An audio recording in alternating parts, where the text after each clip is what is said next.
Okay, we are recording now. So I'm just going to bring up the slide deck again. So if you just bear with me. So, and then I suppose, once again, Peter, that's me, Micheál Collins, Liam and myself. So how this has come about, we'd like to give you some background for this in terms of the summit. So I suppose Micheál Collins and I have been talking about a conference, a summit, an entrepreneurship commercialization event for a number of years. When I was in a previous role, and also when Micheál was working in Asia Pacific, and we felt there was an opportunity to do something really different, a pioneering event that would bring the community across this island together to deliver on our collective objectives. And I suppose about 8 months ago, we started brainstorming and getting things down on whiteboards and just teasing out our ideas, and presented them internally within UCC. And in January, we were delighted we were joined by Liam Fitzgerald, who has been essentially driving the organization of the summit since January, and has made a critical difference. And then recently, we've secured our headline sponsor, Taylor Wessing, Kate O'Connell. So Kate will present and say a few words later on.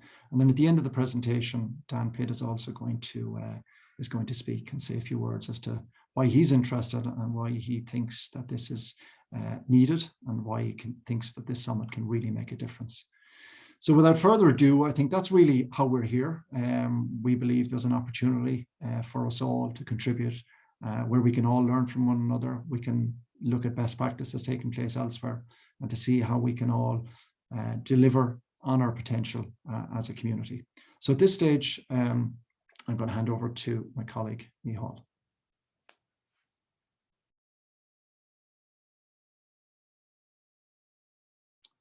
Micheál, can you hear us? Hi, I think we can all relate to the phrase that it takes a village to raise a child. Like so many people have contributions and so many touch points in the development of a new and complex entity that holds so much promise for the future. Well, I would also say, ladies and gentlemen, that it takes a village to raise a Spinout as well. Now, what do I mean by this? What I mean by this is that, a Spinout is complex, it's full of potential. It's one that should bring a future disruptive technology to market.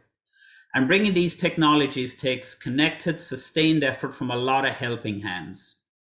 So who are these helping hands in this village?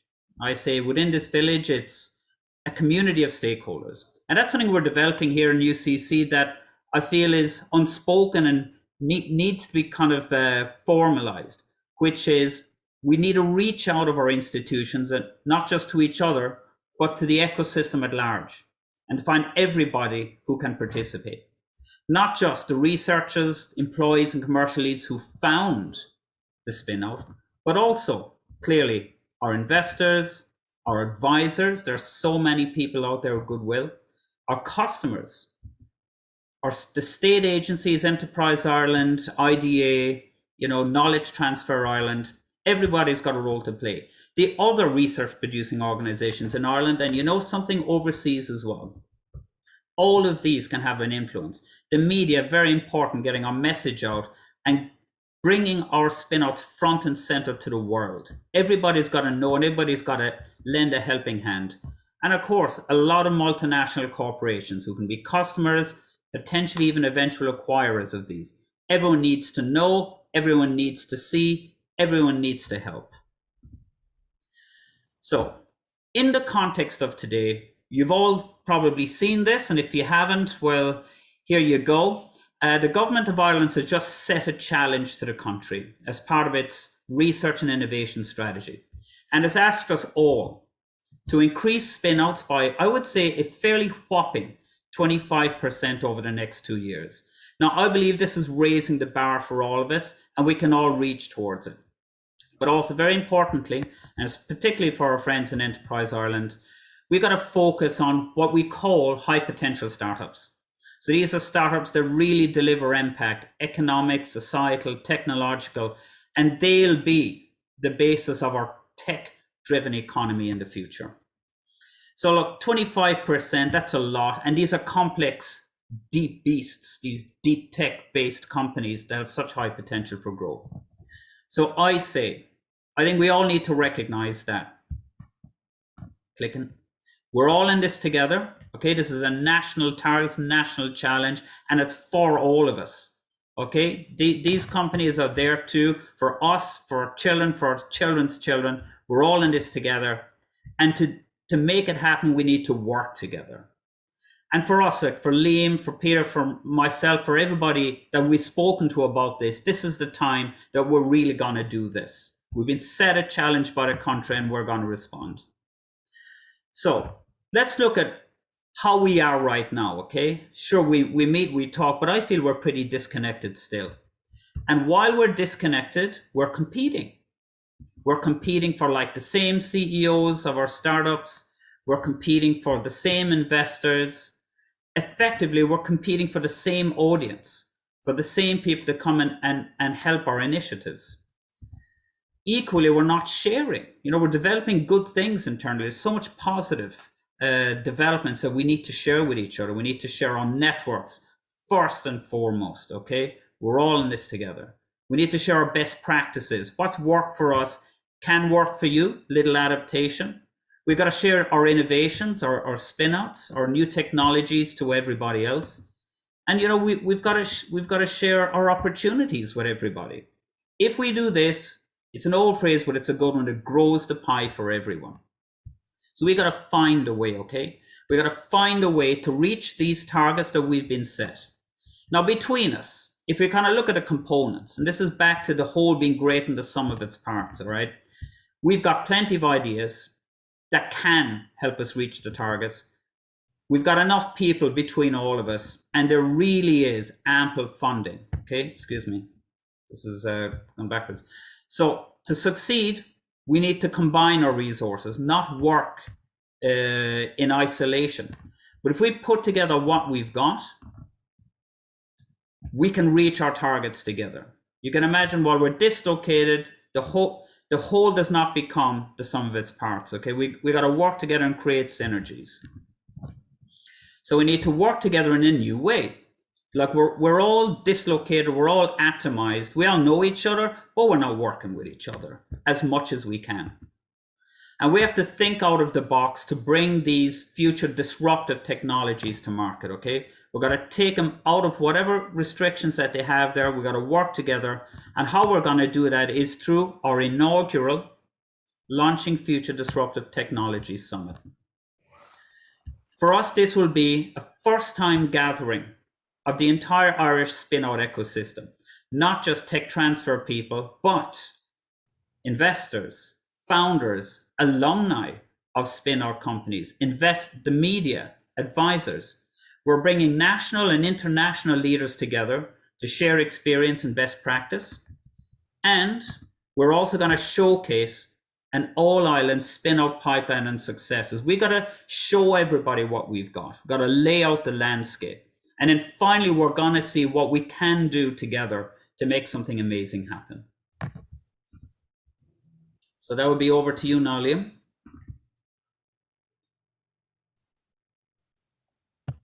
Thanks a lot, Michal. I just want to start by saying, look, it's very encouraging, and I want to thank everybody. We've got 58 people on the call right now, and it's really encouraging to see that people are giving up their time and energy this afternoon to be part of this discussion. This summit is about supporting the development of deep tech and knowledge-based spin-outs and startups. That's in a phrase what it is we're trying to do.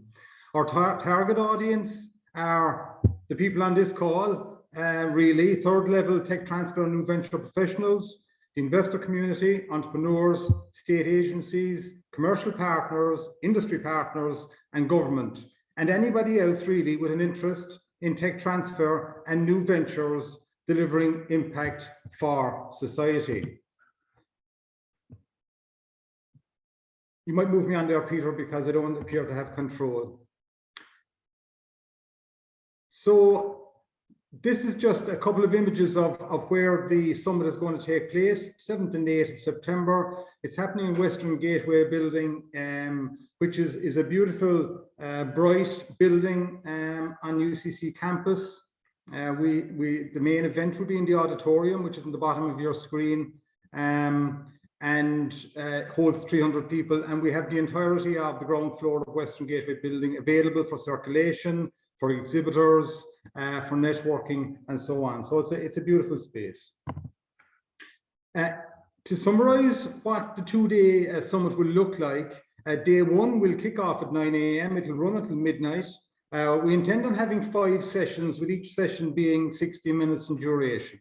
So what will these sessions look like? We'll have an MC for each session. We'll have some video content. We'll have a topic for discussion. We'll have a panel involved in that discussion. And we're looking for a lot of audience interaction per session as well. So having that discussion is very important in the room. We'll also have 1 spin-out pitch per session.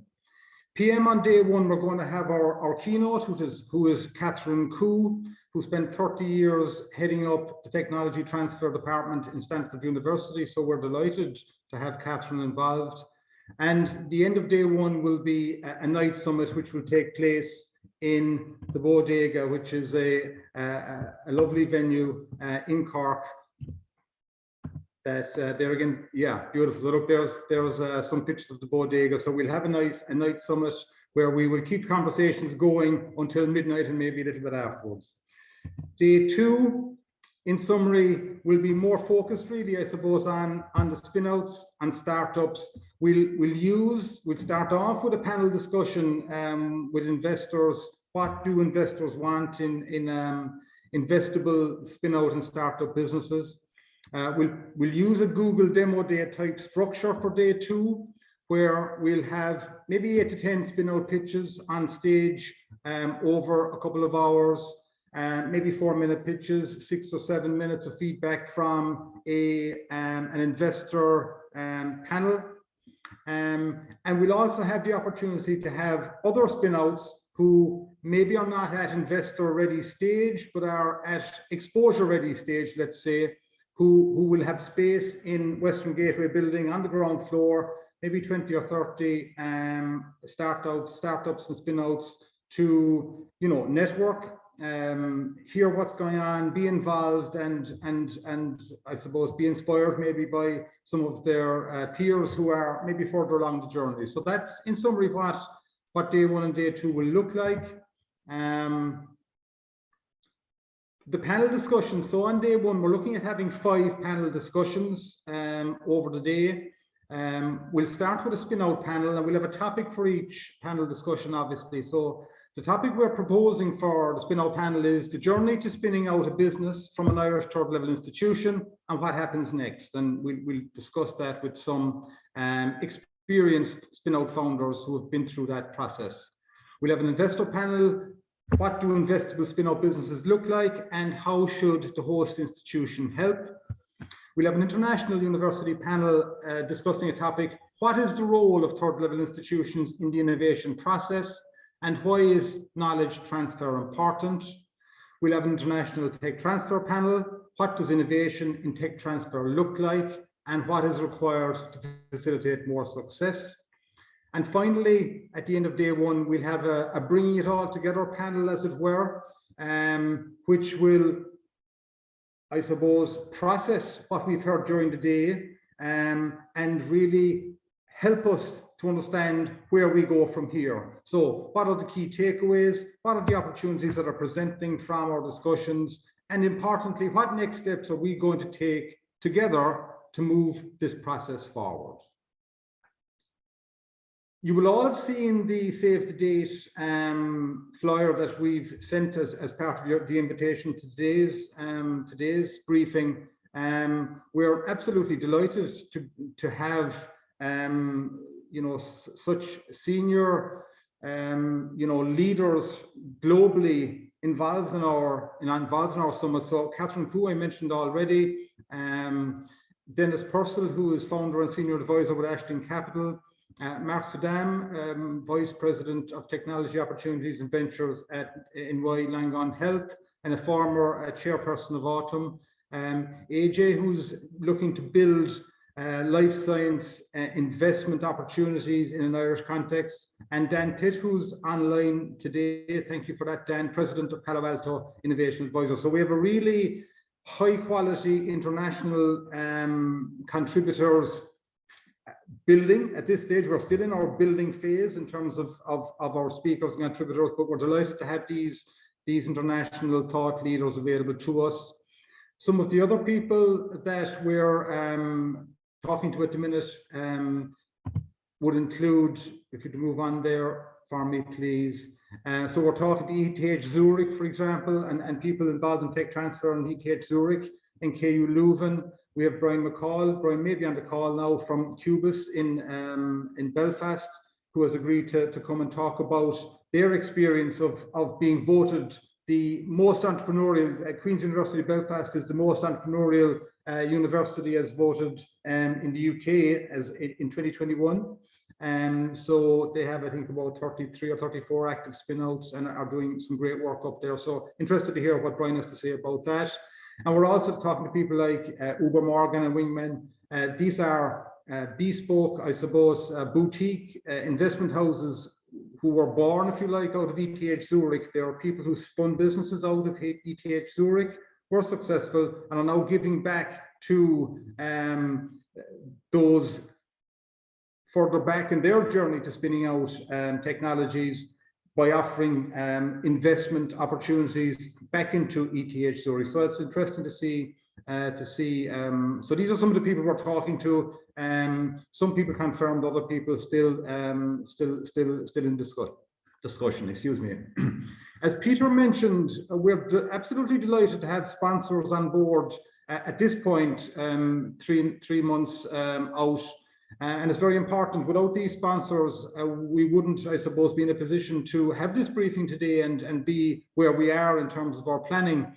Taylor Wissing have come on board and are our main sponsor. And Kate O'Connell will say a few words very shortly about why it is that they see an opportunity in what we're doing. And they have experience of doing this type of work in the UK, for example, and we're really appreciative of Taylor Wessing for being involved and making this possible. And of course, we're also really appreciative of UCC Innovation, the Marai Centre, which is a national centre, and also Tyndall National Institute, which is also a national centre. So this is very important to us in terms of this is a national summit and will only be successful as a national summit. So in that context, we're very anxious that all of you on the call feel that you can engage proactively in what we're doing. So I'm just going to stop talking now, and maybe Kate could give us a little bit of an overview, if you like, of why Taylor Wessing are involved. Kate, over to you. Thanks, William. Hi, everyone. So just by way of probably introduction and background, so I work with Taylor Wessing, who are an international law firm specializing in technology and life sciences, and particularly in the deep tech space. I am a Cork woman, born and bred, went to UCC, moved to London, and we've recently opened an office in Ireland. And I think having worked with startups, TTOs, scale-ups, and kind of growth businesses for all of my time at Taylor Wessing and across the business, this is a really exciting time for us in terms of what's happening in Ireland. We're effectively a startup ourselves in Ireland, and we've seen the real kind of impact that bringing the ecosystem across the kind of investors, TTOs, Spinouts, the universities can have, and the knowledge sharing and just building the halo effect of the fantastic Spinouts and all of the work that's being done kind of across Ireland as a nation, and really helping and hoping to support kind of how we can with this summit, kind of bringing to bear all of our kind of knowledge that we have across the IP, patents, corporate, employment, immigration space, everywhere, everything that we've done for the kind of companies and events like this in the UK and internationally, and really hoping to be able to help this summit and kind of the ecosystem across Ireland grow and develop and reach the ambitious targets that have been set by the government, and hopefully surpass those and just kind of help build some great connections and networks across the country. That's fantastic, Kate. Thanks so much for being with us this morning, and again for the involvement of Taylor Wessing. It's really important for us. So you will have seen on the previous slide there that I identified these are our sponsors to date. We are still looking to attract more sponsorship, and it's important for us. So I suppose maybe some of the reasons we feel that it's beneficial for people to consider sponsoring this summit. It's the association, I suppose, with what we expect will be the premier annual Irish thought leadership event in tech and knowledge transfer. This will become an annual event. It may be an annual event which will move around the country. You know, let's see. Ultimately, this is about collaboration nationwide. So association with this, I think, is a very strong proposition for sponsors. It's the opportunity to engage with the entire knowledge and tech transfer ecosystem in Ireland. Brand exposure to international audiences associated with the invited international thought leaders, and pipeline development opportunities between events. So these is what we would see as being some of the reasons to get involved as a sponsor. Attendees, you know, you get to network with the entire Irish tech transfer new venture support ecosystem, hear from international thought leaders, opportunities to network with VC, angel investors, and so on, opportunities to learn from peer successes, and very importantly, identify collaboration opportunities. So I suppose, you know, to sum up my piece here, maybe if you can move that on for me. We have an ask here, you know, letting you know about the summit is important, vitally important. But the things I think that we would like you to think about after this briefing are, first of all, sponsorship. Do you want to associate your brand with this summit? It's vital for us that you spread the word about this summit, both online and offline. It's vital for us that you attend and contribute, because, you know, the conversation needs to be a broad conversation, including everybody. I mentioned that we will be giving an opportunity to investment ready and exposure ready spinouts to pitch on both day one and day two. So we'll be asking you to propose these investment ready and exposure ready spinouts and startups as well for the exhibition space. And very importantly, engage with us to make this summit a huge success for all.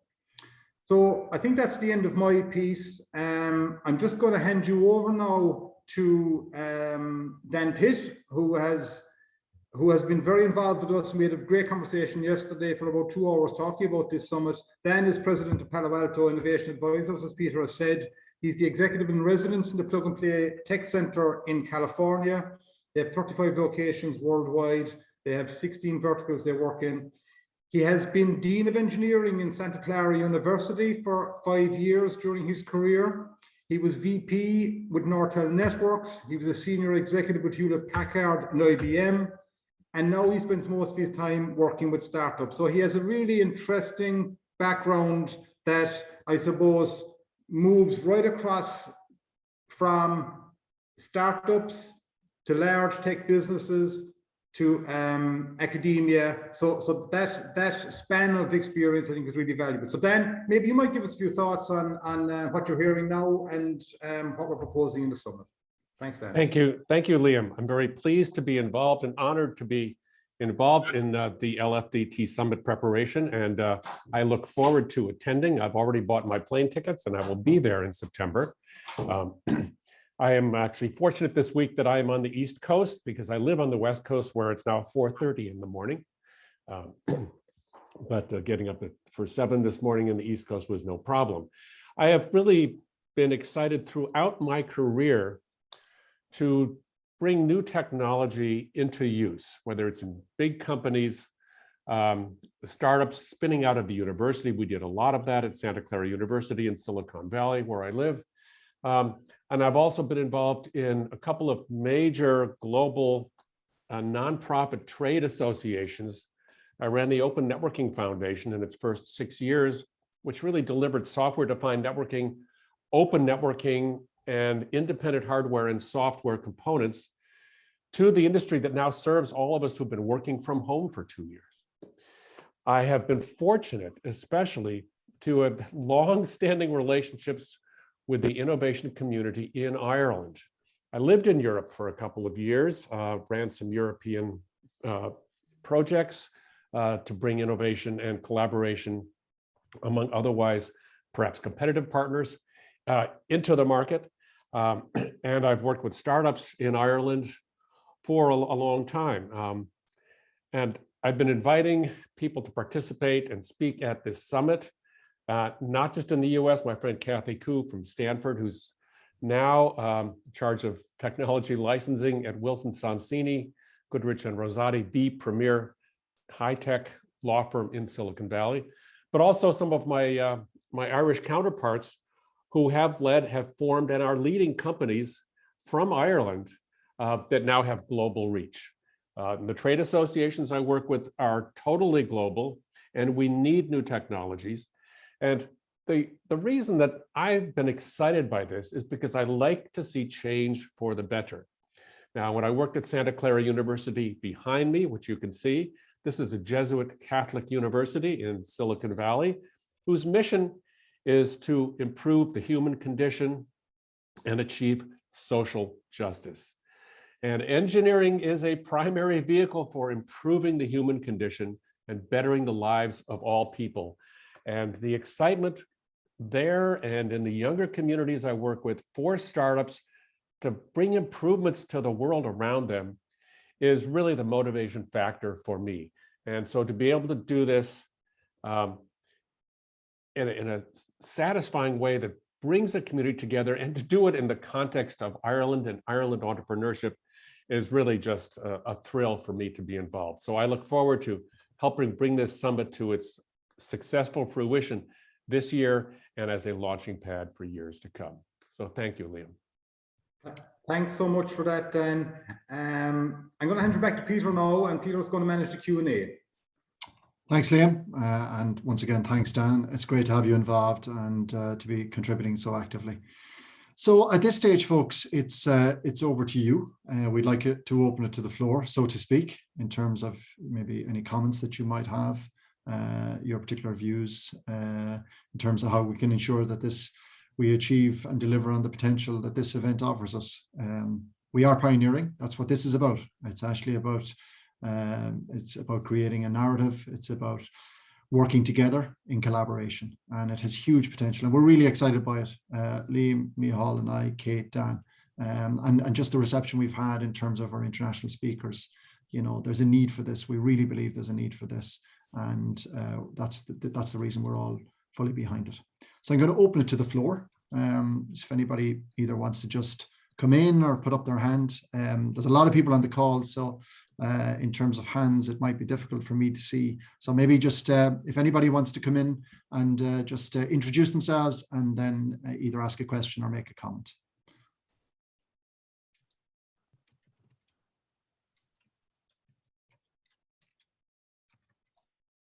Peter, I might just jump in here while others are trying to come up with some suggestions, and just say thank you very much to the three of you for presenting this today, and also to Dan and to Kate for joining us.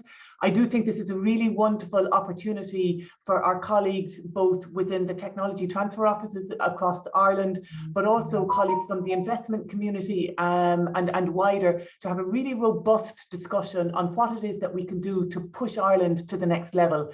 So in that context, we'd certainly welcome people's thoughts and suggestions on the panel discussions in particular, how we can make them most effective, who are the right people to contribute to those discussions. We'd like some of our other colleagues in the TTOs to get involved in these. So really it's a call out to the community to get involved here. It's a collaborative event. You might notice that there's almost no UCC branding on this, because we want to make sure that this is something that the whole community feels that they can be part of. So I just wanted to maybe kick it off, the question and answer session, with adding that in. So thanks a million. Thanks, Sally. Peter, I just noticed that Danielle from TU Dublin has asked a question there in the chat about costings associated with sponsors, exhibitors, attendees, and so on. And my apologies, Danielle, I actually intended on mentioning that in my presentation, and it slipped my mind. In terms of sponsorship and exhibitors, what I suggest is that we make contact directly with us offline, and we can talk to you about what makes sense in terms of that piece. What we're proposing for attendees is that we're proposing that we would have an early bird price on this. It will require, there is an attendance fee. We're proposing an early bird price of €149, 2-day session, including the night summit. 199 after the early bird closes. Now, for the early bird price, we also have preferential rates agreed with 2 4-star hotels in Cork, the Riverlea Hotel and the Kingsley Hotel. So that's the early bird, full price €199. And for startups, we would suggest €99 is what we're pitching it at. For spinouts and for startups who are participating in the event, they will of course be welcomed in free of charge for their participation and involvement. So that's where we're at the minute, but happy to take any feedback that you might have. Yeah, I'll get in contact with you separate after the event and we can discuss the different options. But thanks for the presentation. It seems very interesting. Thanks, Let me just interject that we're developing a tier of sponsorship levels with different costs and different benefits for sponsors that will involve, a certain price per tier, and then you get a certain number of free registrations, you get certain kinds of visibility, get the display space, and we will have that published fairly soon. So thank you for the question, Danielle. Thank you. Dan. Thanks, Dan. You took the words right out of my mouth. Claire Walsh from Enterprise Ireland. Hi, everyone. Yeah, I just, I guess just to comment, so sorry to introduce myself, I'm one of the commercialization specialists from the Enterprise Ireland commercialization team. So we run the commercialization fund program. And yeah, I guess I just want to really commend the, you guys are setting forward and all that collaboration that you've spoken about, Micheál, because I think to your point, we are all trying to achieve very similar objectives here. And, we're a small nation, which obviously has a lot of benefits in terms of our potential for collaboration, but there's a competitive piece for, I guess in the commercialization fund program, that piece around trying to find commercial partners for these projects and to really give these spinouts the best chance of success. It can be a small pool. So I think anything we can do to bring together all the expertise, knowledge and experience that we have in this space. I think that there really has been a gap in probably the annual calendar of events for something like this. So I think it's brilliant to see you guys driving it forward. From, I guess, with my commercialization fund hat on, I'm just, I think there is maybe a piece in the agenda really about the experience of the researchers or, kind of further back in the pipeline prior to the spin out, the challenges that some of us might have and trying to encourage that entrepreneurial mindset in the research kind of population. And maybe that's something we could kind of build in, or could be an output of this as to how do we better, engage with those researchers. We've started using this term like venture scientists. How do we kind of switch that mindset, towards that goal? Because I think that would be a really great output of this as well, to try and understand how we can better work together to drive that cultural change. Excuse me, Claire, that's a really good point.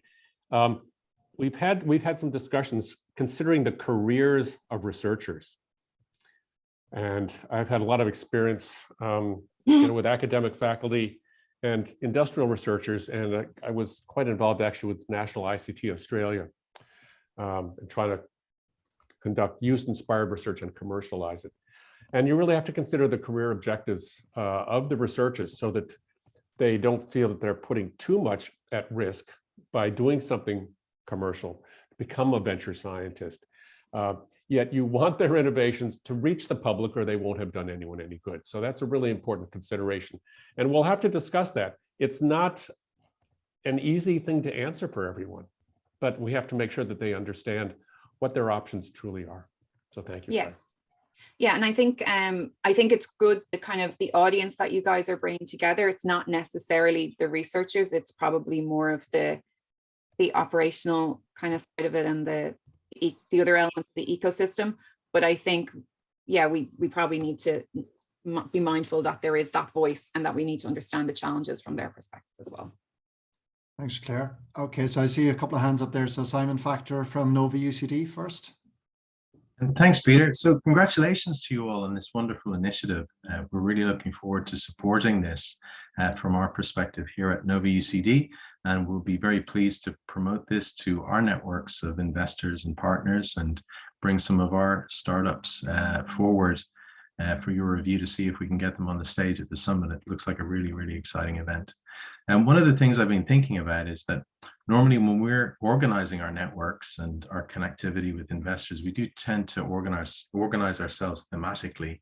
So where this is a deep tech summit, will you be thinking about organizing the content or some of the stages around some of the key themes that we might be looking at the moment in terms of the types of startups that we're working with? For example, those that might be working in life sciences, those that are working in ICT, those that are working in ag tech, or, do you have any ideas about trying to do this in a more granular way to try and get a better match between the teams, the entrepreneurs and the investors that we're going to bring together? Well, I guess, right now, given our agenda, we don't have parallel sessions set up. But, if we had really a lot of spinouts ready to present, there's no reason as to why you can't have life sciences people presenting in, say, one part and engineering people presenting in another. If we have a smaller number of spinouts, I think we'll just do it serially and we'll just kick the process off. If we have a lot to choose from, I think that's a super idea because, yes, there's clearly a sort of differential and sectoral interest between the matching of investor and investment opportunity. Yeah, I just add to that. The more researchers, the more pre-commercialization projects that are there presenting, then obviously we can look at the thematic areas and also the community that will be attending in terms of maybe members of the investment community, and try and ensure that there's networking opportunities for those companies to get, I suppose, dedicated time with the audience that they're particularly interested in talking to. Actually, another benefit of that granularity will be harkening back to what Claire said about activating our researchers to a venture mindset. Is, if you're a life sciences researcher, best you easily find a life sciences spin-out or a life sciences entrepreneur to go and meet at this summit to start activating your interest in this. And it's a key goal, and we should have emphasized it more. I'm glad she's brought it up, that it's very much about activating that early pipeline of people to get them interested and get them started on the journey. Because we know it might take a village, but it takes several years as well. Okay, our next speaker, Declan McFadden. Good to see you, Declan. You're just on mute, Declan. Hi, Peter. Good to see you again. It's been a few years since we met in Asia. Lovely to see you. I've been based out of the country for more than 30 years, mostly in Asia, and I've always looked back at Ireland as a great centre for innovation. And it irks me somewhat when I speak about the people overseas. Not so many are aware of the amazing centres of excellence, even though they're well known in Ireland and in some other countries. So this is a great opportunity to put your wares in the window for people to see.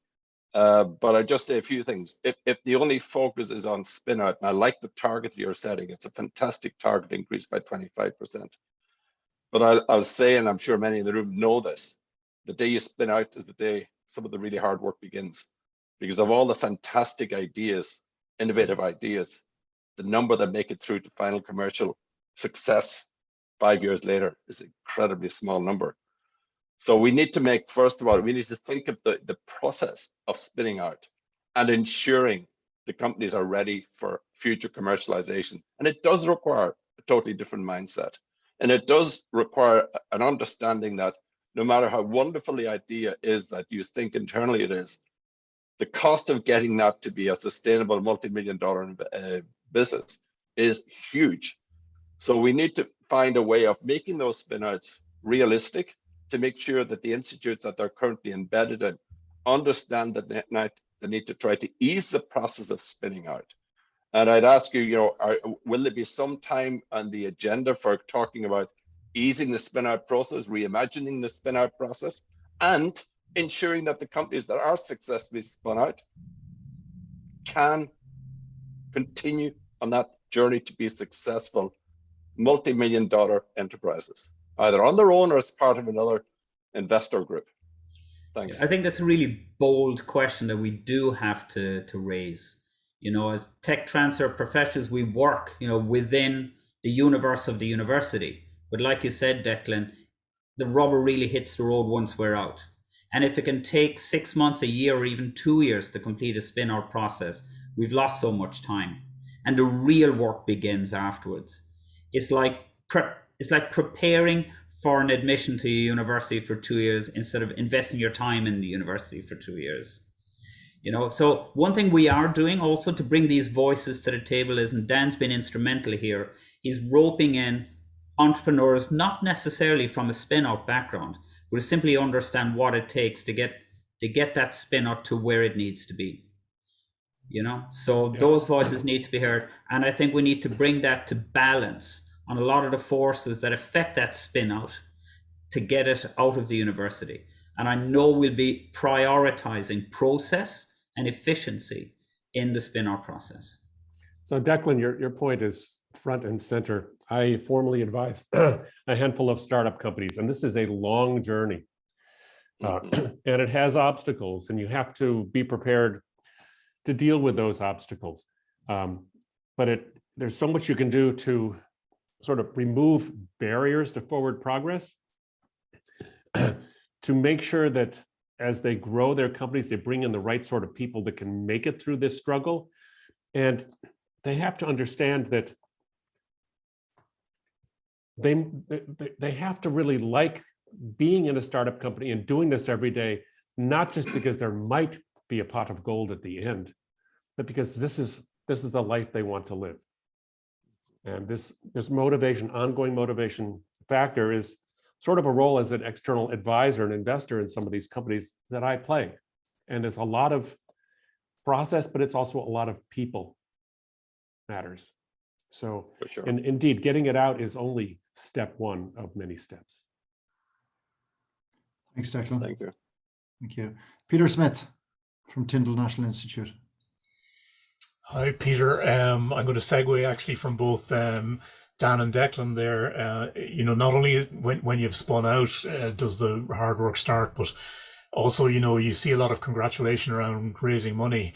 But the real challenge starts then in how you spend the money and how you make it all effective.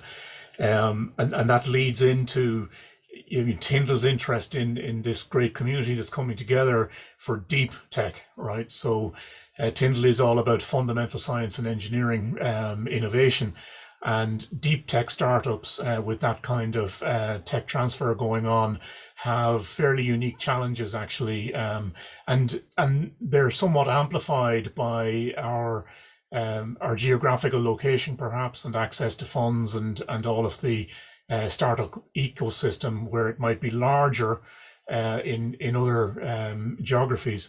But what we do have is a lot of active founders and early stage spin-out individuals who have ambition and enthusiasm, right? Because as you said, Dan, it's all about actually what you get to do and how the team comes together, and the enthusiasm and the blood, sweat and tears, right, every single day that goes with it. So I'm really excited as we build this between now and launch to get the community together that understands that, knows how to support it, and knows how to challenge it as well, right? Always push, always challenge all of these new ventures that are going. So between now and start, let's get this community growing, let's get it bigger, and make sure that we've got broad participation across the network. Hear, hear. Thanks, Peter. Any other comments, folks, or questions?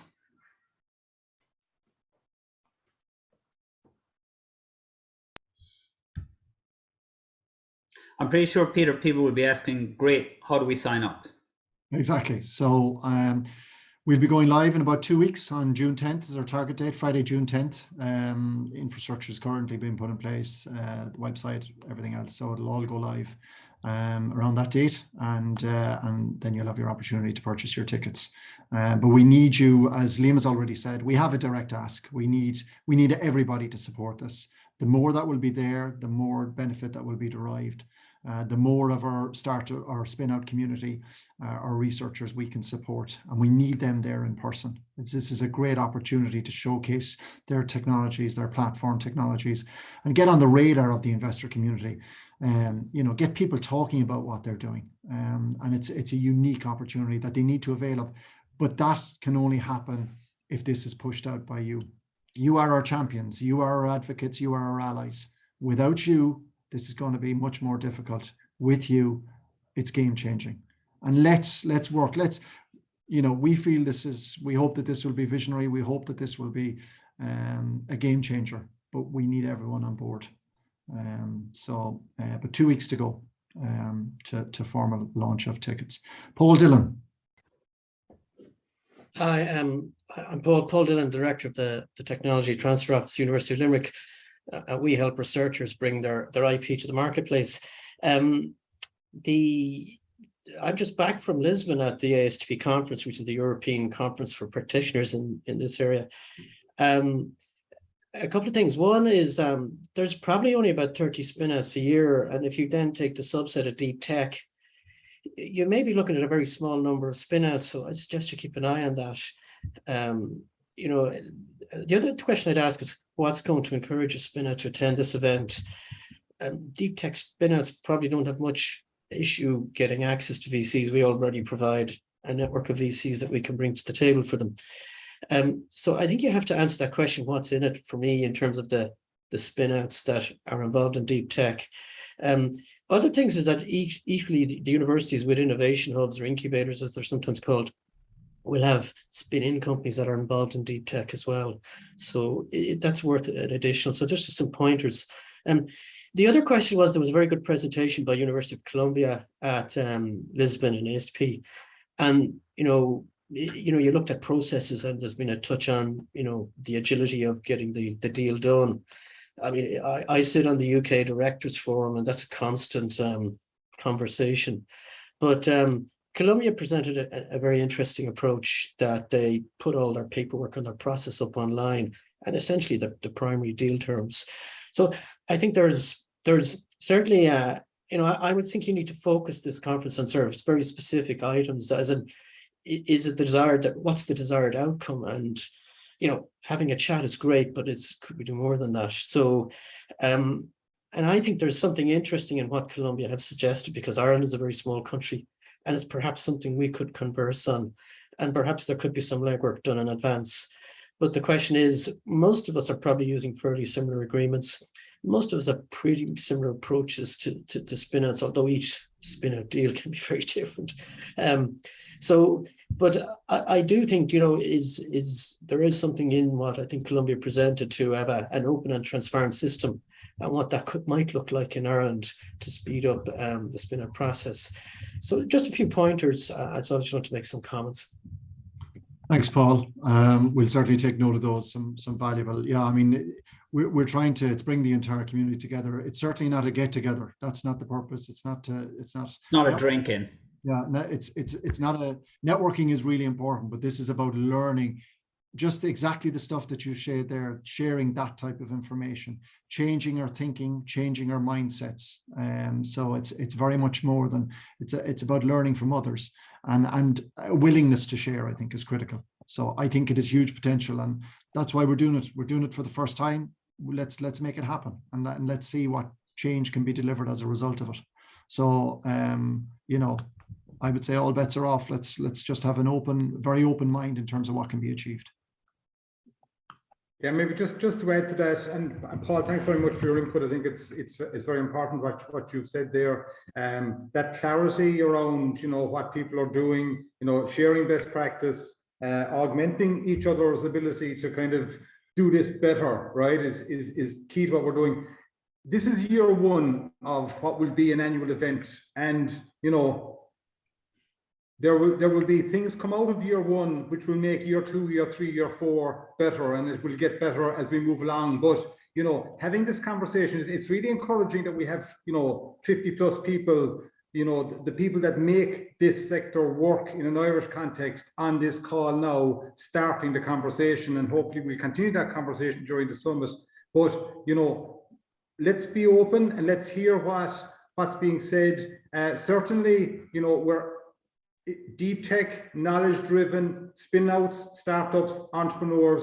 There'll be a broad church welcome in terms of the conversations as well. So I just wanted to mention that and to thank people again. We're coming up to 1 o'clock now and we're conscious of time, it's lunchtime, but just to thank people again for giving up their time. So back to you, Peter.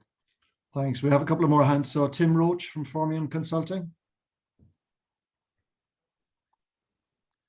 Thanks everybody for a very illuminating and enthusiastic set of presentations and commentaries. The one thing I would say as a former promoter and a current promoter of technology transfer and commercialization, I think where the real paradigm shift can be achieved, if there is one that remains to be achieved, lies in the whole market validation, moving the bias of promotion away from, well, not so much away from, but more towards market validation than technology push, establishing the market pull, because this is where the valley of death opens up. It's the dichotomy between the two, and in the technology transfer community, that is the weak spot. And I think I heard Paul's comments there, and Paul would be able to reflect very, very sanguinely on this particular issue. With the best will in the world, technology transfer offices are challenged to understand the markets that their technologies are being offered up to. And where the struggle exists in launching a company is very much about getting the understanding of the market, what's real and what's perceptional, and also people that are experienced in swimming in that market and creating value in that market and deriving value from that market. I'm involved in 2 startups, and we're very that's been my story, where we've been very challenged in trying to find leadership on the market development side. And it is a struggle. So I'd very much like to see that particular deficit, and it is a deficit, believe me, addressed to greater extent than it has been in the past. Thanks, Tim. Some really interesting comments and insights. Declan, again. You're on mute, Declan. That's spot on, Tim. Thanks for that.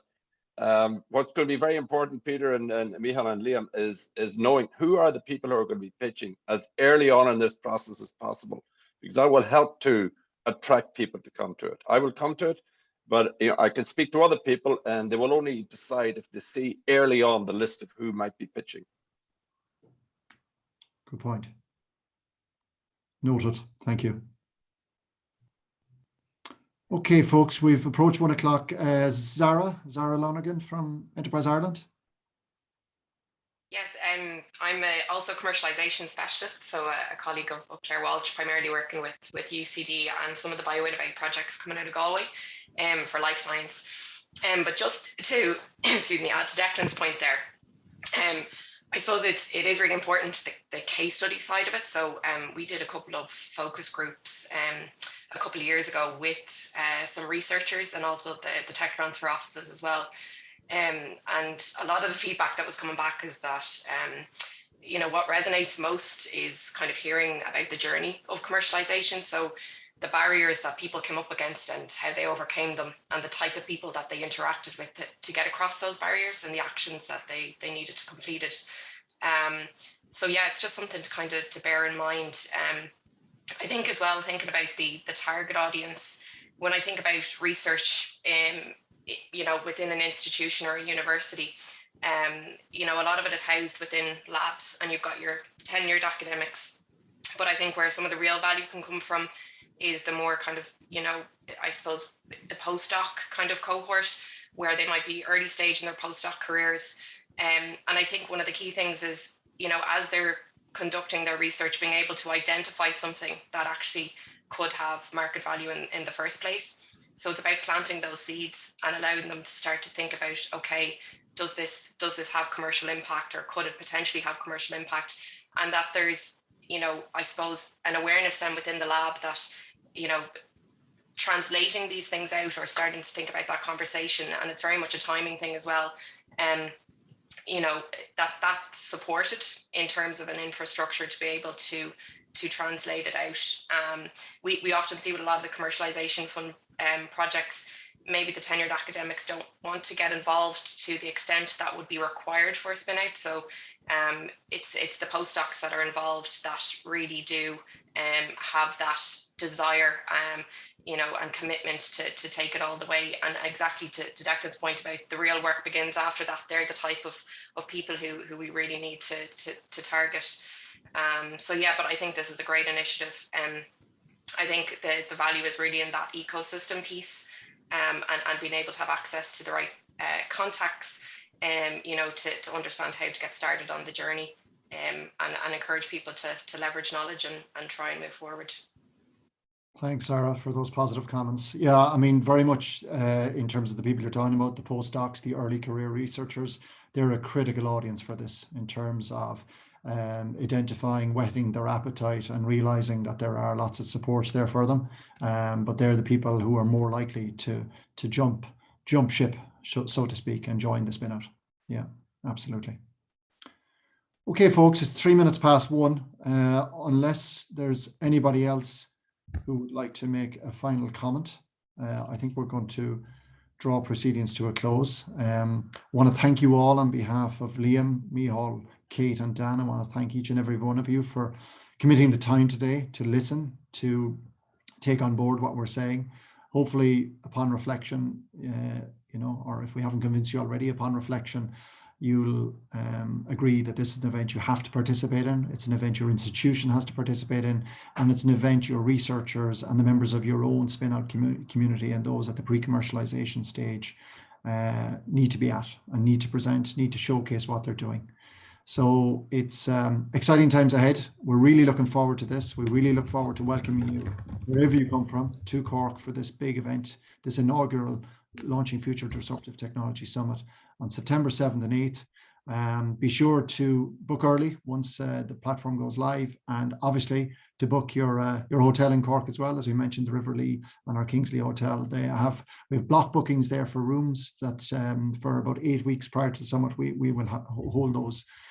So make sure to book. And once again, thanks for your comments, your questions and your contributions. And we look forward to seeing you all in Cork, and we'll be sure to keep you briefed as we go forward in advance of the event in terms of the speakers as we finalize the panelists, and as Declan referred to there, the actual researchers and those projects we will be showcasing at the event. So thank you all, and hope you have a very enjoyable weekend.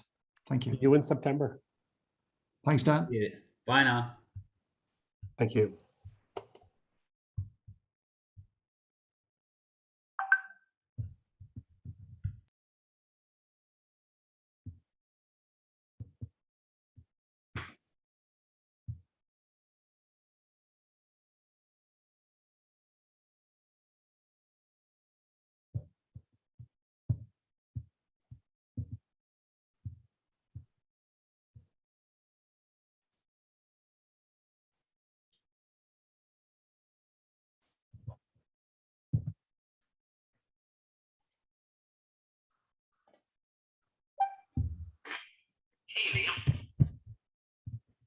Hi, Micheál.